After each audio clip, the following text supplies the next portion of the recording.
Well, here we are. We've done stuff. And you can see we've got the soffit finished and painted. If you haven't got the covers on the lights, we only got one coat on the soffit, but it's kind of a lovely lavenderish color. Same color actually as the tub.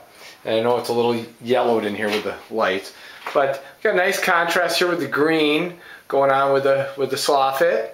And then we'll have, spin around here with me, we'll put in a 32-inch door, which adds to the amount of space that's in the room, because the room is so small. So this will give a feeling of more space. And the door will swing in, of course, and I'm going to paint the back side of the door same color as the soffit here. And I think it's a nice contrast.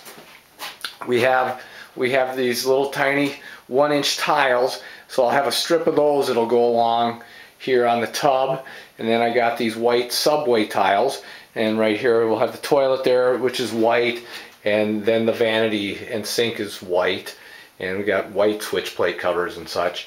And oh yes, and then there's the floor tile there, and I'm going to have the heating going underneath the tile, and that's pretty much what's going on here.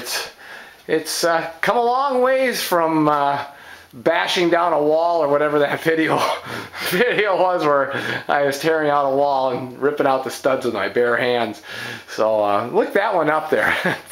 That's a fun old one. So as we get the tile up, we'll put that up here, and that'll really change things. And oh, then one last thing, I have the shower curtain will come around here. I got a bending one, it'll come around here like that, and that'll be very nice. And actually the shower curtain will store down at that end, because there is enough room between the sink, the vanity thing, and the tub, so that'll be nice. So there you have it. And oh, then the TV plugs in, mounts right there. So, but you've seen that picture before.